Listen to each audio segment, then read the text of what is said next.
जय Shri Krishna. Online classes के अंतर्गत अपने हिंदी साहित्य में क्लास 12th में जो चैप्टर चल रहा था कबीर, जिसके 2 पद पढ़े थे, अब उसके 2 पद शेष रह जाते हैं, तो उन 2 पदों का अध्ययन आज की अपन क्लास में करेंगे। तो पहले पद के अंतर्गत कबीर ने प्रतीकात्मक रूप में व्यक्त किया। प्रतीकात्मक कविता उन्हें कही जाती है जब बात कहीं किसी के संबंध में जाती है लेकिन इंगित किसी और को किया जाता है। उदाहरण के लिए कहना मुझे है लेकिन इंगित आपको किया जाए, तो वो कहलाती है प्रतीकात्मक कविता। ठीक है नी। तो ये जो पद अपन पढ़ने जा रहे हैं, अभी जो जिसका वाचन करने जा रहे हैं, ये एक प्रतीकात्मक पद है जिसमें कवि ने मनुष्य की जीवात्मा के बारे में बात की है, लेकिन प्रतीक माना है कमलिनी को, कमल की डंडी को। तो क्या लिखते हैं कबीर, देखिए कि काहे रे नलिनी तू कुमलानी, हे नलिनी, हे कमल डंडी, तू क्यों कुमला जाती है, तू क्यों मुरझा जाती है। तेरे ही नाली सरोवर पानी, नाली कहते हैं डंडी में, तेरी सिराओं में, तेरे भीतर क्या है, सरोवर का पानी है, तालाब का पानी है। तो पानी में रह रही है फिर भी तू मुरझा रही है। जल में उत्पत्ति जल में वास, जल में नलिनी तोर निवास। जल में उत्पत्ति, तो जल में उत्पन्न होती है, जल में वास, जल में ही रहती है, जल में नलिनी तोर निवास, तू जल में ही रहती है, तेरा संपूर्ण जीवन जल के अंदर है, फिर भी क्या कारण है कि तू मुरझा जाती है। न तली तपती न ऊपरी आगी, न तो तेरा तल तपता है, नीचे का हिस्सा पैंदा जिसे कहते हैं, न तली तपती, न तो तेरा पैंदा तपता है, न ऊपरी आगी, न तेरे ऊपर कोई मुसीबत पत्तों से ढकी रहती है। ठीक है नी, ऊपर भी तेरे कोई इसी प्रकार की कोई मुसीबत नहीं है। आगी कहते हैं कष्ट को। तोरे हेत को काशी में ऐसा लगता है कि कहीं ऐसा तो नहीं है कि तू किसी से प्रेम करने लग गई है। तोर हेत कहू काशी में लागी, कहीं ऐसा तो नहीं है कि तू किसी से प्रेम करने लग गई है और विरह अग्नि में जल करके मुरझा रही है। कहे कबीर जे उद की समान, ते नहीं हुई हमारी दाना।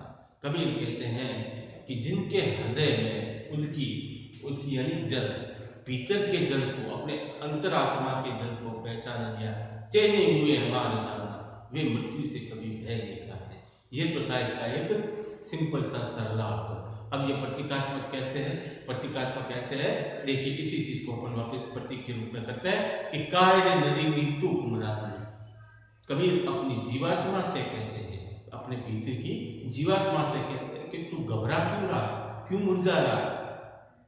तेरे नारी सरोवर पानी, तेरे भीतर तो ईश्वर का रस है, मनुष्य साक्षात ईश्वर का अंश होता है, तो तेरे भीतर भी, तेरी सिराओं में भी ईश्वर का वास है। ईश्वर से तू उत्पन्न होता है, जल में उत्पत्ति जल में वासा, जल में नलिनी तोर निवासा।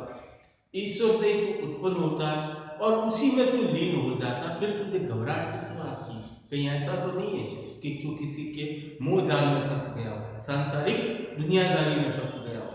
कहे कबीर कहता है कि जिसने इस बात को जान लिया, कौन सी बात को, कि मैं तो ईश्वर का अंश हूं, मेरी उत्पत्ति ईश्वर से होती है और अंत भी ईश्वर में ही लीन होना है। जिसने इस बात को जान लिया वो मृत्यु से कभी भी घबराएगा नहीं। ते नहीं हुए हमारे जाना, वे मृत्यु से कभी भी नहीं घबराएगा। तो ये था पहला पद इसका।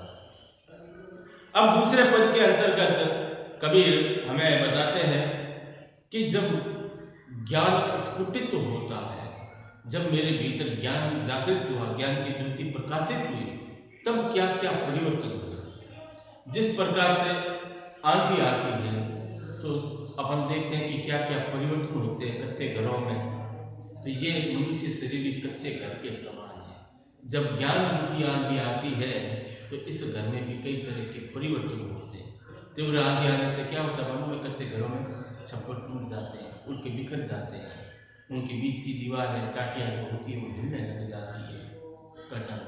और आंधी के बाद क्या होता है, वर्षा होती है। तीव्र वेग के साथ जब वर्षा होती है तो कच्चे घरों में रखे हुए कच्चे बर्तन में देखिए वो क्या होते हैं, भांडे सारे टूट कर बिखरने लगते हैं। ठीक उसी प्रकार से जब ज्ञान रूपी आंधी का आगमन होता है तो मनुष्य के भीतर भी किस किस प्रकार के परिवर्तन होते हैं, इन्हीं चीजों को बताया गया है। तो बताते हुए लिखते हैं कबीर, क्या लिखते हैं कि संतों भाई आई ज्ञान की आंधी है। हे संतों, अब मेरे भीतर ज्ञान की आंधी आ चुकी है। भ्रम की टाटी सभी उड़ानी, माया रहे न बांधी। अब तक जो मन में भ्रम था, संदेह था, भ्रम की टाटी दीवार, टाटी का होता दीवार, भ्रम की टाटी सभी उड़ानी, सारे भ्रम समाप्त हो गए, माया रहे न बांधी। अब मुझे मोह माया, सांसारिक मोह माया बांध करके नहीं रख सकती।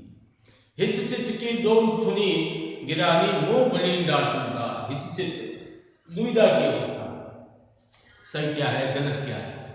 दो धुनी, दो खंभों, धुनी यानी खंभे,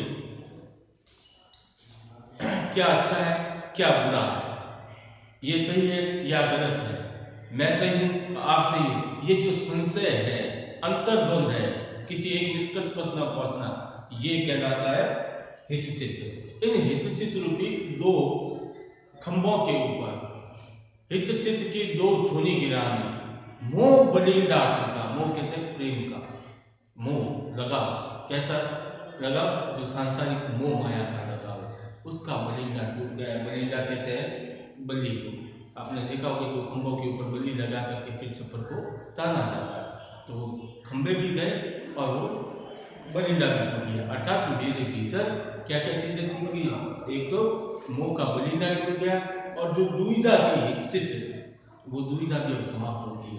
प्रभु को लेकर के, ईश्वर को लेकर के मेरे मन में जो संशय थे, वे सारे संशय समाप्त हो गए हैं। तृष्णा छानी पर घर ऊपरी, कुबुद्धि का भांडा होगा। तृष्णा कहते हैं तृष्णा, तृष्णा छानी परी, तृष्णा रूपी छप्पर, छानी कहते हैं छप्पर को, छानी यानी छप्पर।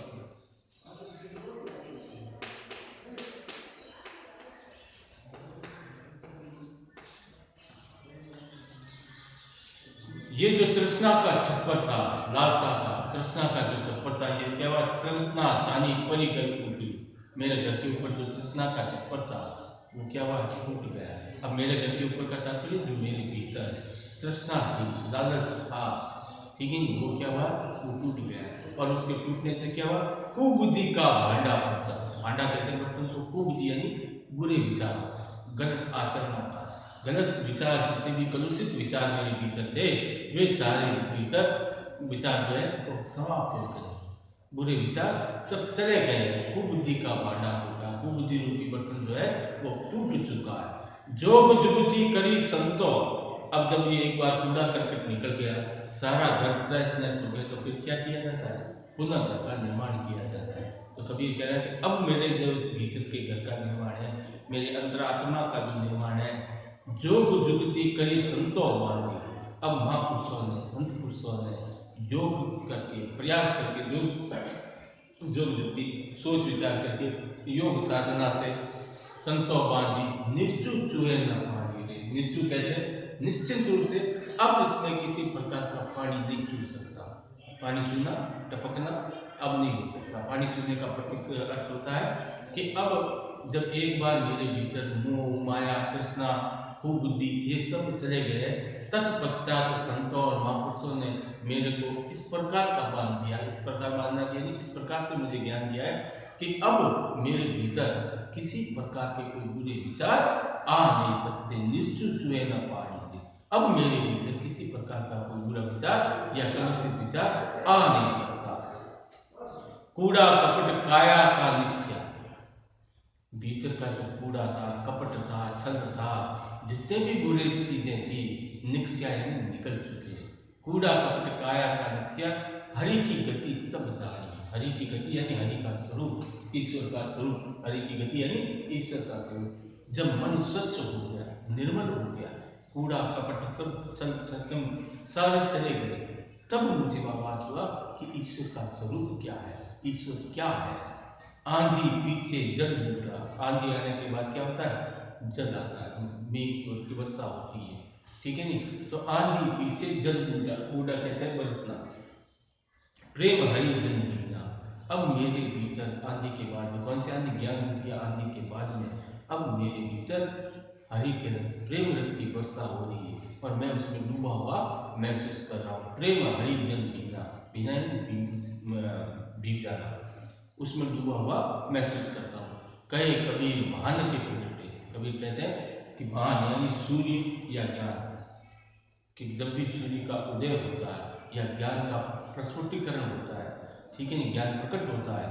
कहे कबीर भान के प्रगटे उदित व्यातम सीना, उसके बाद तम कहते हैं अंधकार को, सीना यानी क्षीण पड़ जाना या नष्ट हो जाना। जैसे सूर्य का उदय होता है और अंधकार नष्ट हो जाता है, ठीक उसी प्रकार से जब ज्ञान का उदय होता है तब भीतर के सारे कलुषित विचार समाप्त हो जाते हैं। तो ये पहला चैप्टर आपके यहीं पर समाप्त होता है। अगला पद चलिए अगला चैप्टर कल करेंगे।